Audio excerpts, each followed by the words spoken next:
Good morning. This morning I want to talk about rest, the rest of God.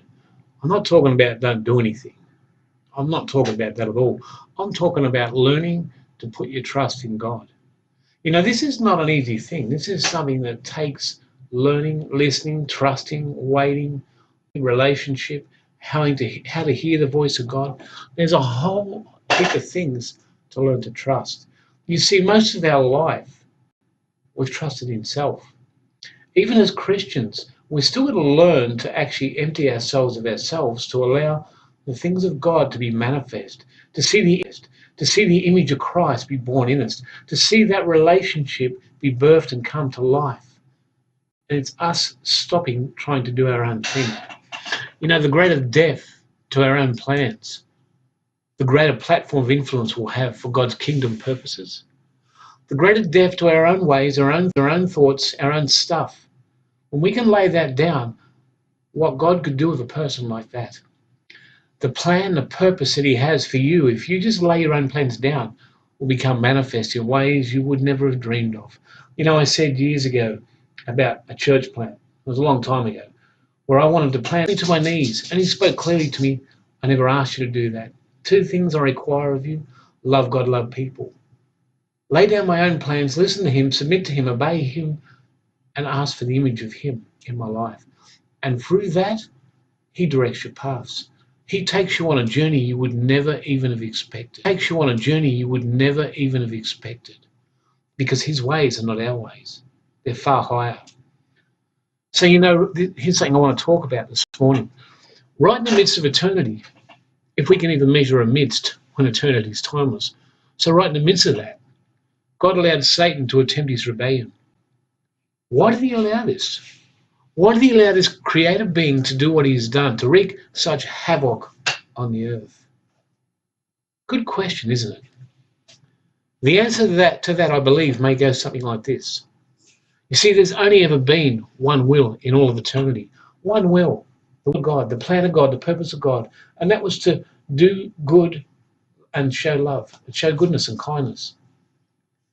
It was our Creator's will, God's will, no one else's. But Satan, who was called Lucifer before his fall, was called the covering cherub. In other words, he was possibly the leader in heaven. The covering cherub, the one who used to direct all the worship to God the Father. You see, he was in charge of all the other angels. It is said he was a beautiful creation with every precious stone as his covering.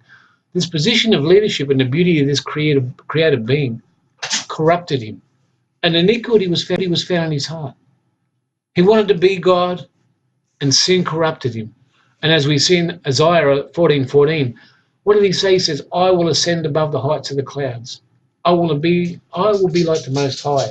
It was His will, His plan, His purpose. He wanted to be God.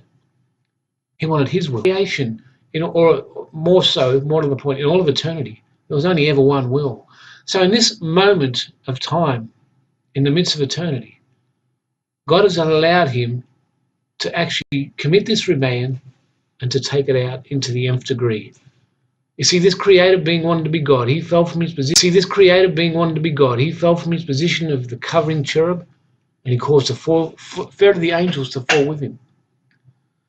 So this short time in the midst of eternity, God has allowed Satan to attempt to usurp his own will on humanity. Again, why? I believe God allowed this display of rebellion through this fallen angel, this created being, instead of just snuffing him out, which He could have just snuffed him out, to show. He allowed him to do this to show all of creation that anything outside of God's rule is destructive. Anything out of God's ways is destructive. You see, Satan was allowed to do this for very that self-will corrupts and destroys everything. Now picture this, we're in the midst of this time frame where time is existence. Because there's no such thing of time out of eternity, it's always the now. So in this momentary lapse, He's allowed Satan to do this, to show creation that there is no other way. It's interesting that man is always creating movies that represent good, triumphing over evil, movies always filled with redemptive purposes. We see in Star Wars, good versus evil, Darth Vader. There's always a good versus evil, and good always wins. But today I want to talk about the rest of God. You see, as Christians, the purpose is to die to our own will. That's not an easy thing. Die to your own plans, your own purposes. You know, the Satanic Bible says, do what thou wilt, is the whole of the law. That's the main law in the Satanic Bible. Do what thou wilt. And there is a Satanic Bible, by the way. Do your own thing. This is what Lucifer got kicked out of heaven for and onto the earth. How much of your own will is entrenched in our own lives as Christians? Because I know that that's the whole purpose of God, is to actually get that stuff out of us that made the enemy fall and then usurped our authority. Same thing. See, I have many good ideas as a Christian, but they've been my ideas, not God's ideas. Isaiah 55:8 says, for my thoughts are not your thoughts, nor are your ways my ways, says the Lord. For as the heavens are higher than the earth, so are my ways higher than your ways, and my thoughts than your thoughts. We need to learn to hear the voice of God. This comes with time, with listening for his voice, through intimacy with him by talking with God, getting to know his heart language. We have to be able to learn to listen. That still small voice, that gut feeling. You know, it's a time of, you have to actually spend time with him, get to know him. You have to actually spend time with him, get to know him. How do we do that? Spending time talking to him with your heart, not a mind, not your mindset, but with your heart. Jesus, I love you.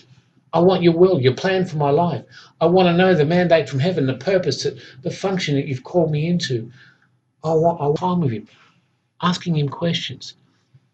You see, we need to know the language of his heart, which is a love language. God is love. We need to know his heart through a love affair of the heart. So if what you're hearing doesn't line up with the fruits of the Spirit, which is in Galatians 5:22-23, which is the fruit of the Spirit, 23, which is the fruit of the Spirit is love, joy, peace, long-suffering, kindness, goodness, faithfulness, gentleness, self-control. Against such there is no law. So when you're talking to God, and if you don't understand that, if it's not coming from those gifts, then it's not coming from him. So, for example, if you're hearing forceful, immediate words to act and do something straight away, or if confusion about a certain situation comes along, or even multiple choices comes before you, you have to ask yourself, what is that? When confusion of decisions, crossroads on certain roads, do nothing. You know what you do? Sit, wait, and rest. Spend time with God. And if you're not getting an answer, don't do anything. That's the best way to do it. Do not make decisions in your own strength. How do I know? Because I've done these things. It's good to learn from mistakes, but sometimes we don't have to go through the pain. Sometimes we can actually learn. The Bible says in Proverbs 3:5-6, trust in the Lord with all your heart. Lean not on your own understanding, and in all your ways acknowledge him. He shall direct your paths. It's not an easy thing. Especially if you've been, doing your own thing for a long time, you come to a relationship. And how do I trust a God that I can't see? Trust a God that I can't see. But then you begin to experience him, tangible presence, understanding, knowing his love, his goodness. I've said before, the presence of God is far better than any drug I've ever experienced. That's why I learned to listen to him. I learned to hear, to understand and move when he says move. But not in himself as an angel of light, because he's always speaking too. So you need to discern what's coming, how it's coming. Is it coming from the heart of God, the love of God? Is it coming through his word? Is it lining up with what he says in his word? Because if this other voice is coming and it's not, then you know it's not God. It's coming from the enemy, the wicked one. You see, it's so easy to want to do things ourselves. After doing our own thing for so long, being a prisoner in Satan's camp. And what do I mean, being a prisoner in Satan's camp? You see, people say, what are you talking about? Well, I've said before, people caught on drugs and alcohol, they say to me, you can't do any of that, all of that. I just choose not to. You've got no choice because you've been taken a prisoner. You're in an addiction. The enemy's got you stuck there. You can't get out. This is why you need Christ. He's your deliverer. He's the one that will set you free. When you start to spend time with him and ask for freedom, which the enemy doesn't want you to do. You see, the devil doesn't care what you talk about. Doesn't care what you worship. Just don't worship Jesus. You know why? Because that's the very one that can set you free from his prison. You see, it's not an easy thing to trust God and lean not on your understanding and trust in the one that knows everything, which is Christ. It's not easy to do that because you've been so entrenched in the enemy's ways, and most people don't even realize that They're stuck. You see, in Matthew 11:28-30, it says, "Come to me, excuse me, come to me, all you who labor and are heavy laden, and I will give you rest. Take my yoke upon you and learn from me, for I am gentle and lowly in heart, and you'll find rest for your souls. For my yoke is easy, my burden is light." He'll give you rest.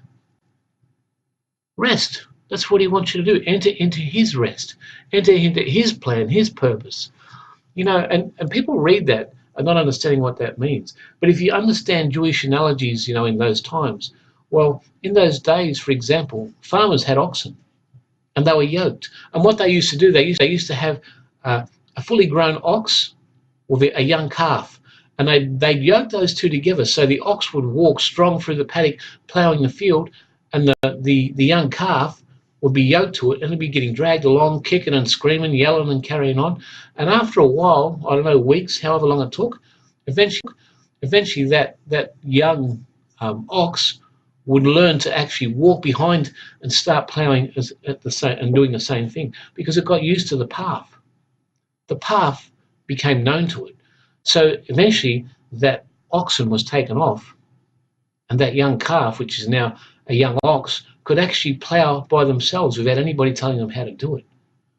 And in those times, the Jewish times, they had rabbis, and rabbis were the same. When they used to be yoked to them, they'd actually put a yoke on the yeshiva student, and this student would actually follow the rabbi. Wherever he walked, be yoked to him, till eventually, when he was old enough, this rabbi, this young student, could actually go and do it himself. He didn't need the rabbi anymore. But this is like with Christ. You see, Christ is raising us up into sons and then fathers in the faith. Yes, we need Christ in everything we do, but he gives us a time where we can actually see maturity and know our authority. This is the whole thing, but you need to enter into your rest to get there. In 1 Peter 5:7, it says, "Casting all your care upon him, for he cares for you." So when you're going through stuff and stress and torment or whatever it is and confusion, any of that stuff or situations that are too impossible, the Bible says, cast all your care upon him, for he cares for you. Imagine that. Picture yourself. Picture it. Put it in a picture. I do that often. Here, Jesus, have this. I throw it all on the cross, where you went, where you died for me and resurrected. I give it all to you. You care for me. You take care of this. Casting all your care upon him, for he cares for you. Casting all your care upon him, for he cares for you. You see, each and every one of us were created for a purpose. Each and every one of us. It's not just to go and be a nice person and do good works. That's just wood, hay, and stubble. It's listening and knowing the purpose, the function, the mandate that he has for you. You see, Jeremiah 1:5 says that before you were formed, we were even conceived. He sent our spirit from himself into our mother's womb with an already encoded DNA strand with our earthly mission, mandate, and function. That was already put into us. That was already sent. You see, our spirit was sent from him, from heaven, into our mother's womb. With a call, a plan, and a purpose already encoded into us. That authorship of God's was already there. And it's up to us to actually surrender to him and obey and listen and move with what he wants us to do. Because he has a plan and a purpose for everyone. It doesn't matter who you are. You can't usurp somebody else's position. You can't take that. And we need to submit to the Christ in other people. Because each and every Christian has a gift and a call that we need to be able to submit to as they need to be able to submit to ours. This is the priesthood of all believers, learning to submit to each other in love. This is how the body, the unity of the body, becomes together as one. This is how God functions on the earth, his body. Hebrews 12:2 says, looking unto Jesus, so we don't offer our own faith. We don't offer our own faith. He's the author. He does. And when we enter into our rest and cease from our own good works and obey him, God's authorship begins to glorify him. Begins to glorify him. When we enter into our rest, when we enter into rest, it's the most exciting adventure and journey out. The whole thing is, even when we mess up, and we all do, we're all growing, we're all trying to, a lot of the time, stumble around the darkness until we actually learn to rest. You see, we've been sent from heaven with a purpose that only you can fulfill, that only I can fulfill. Everybody has a purpose. When we stand before him one day, some of the good works that have been done for religious ideas will be mere wood, hay, and stubble, and they'll be burnt up. Only what God's will for our lives will stand. And I don't know about you guys, but I want to hear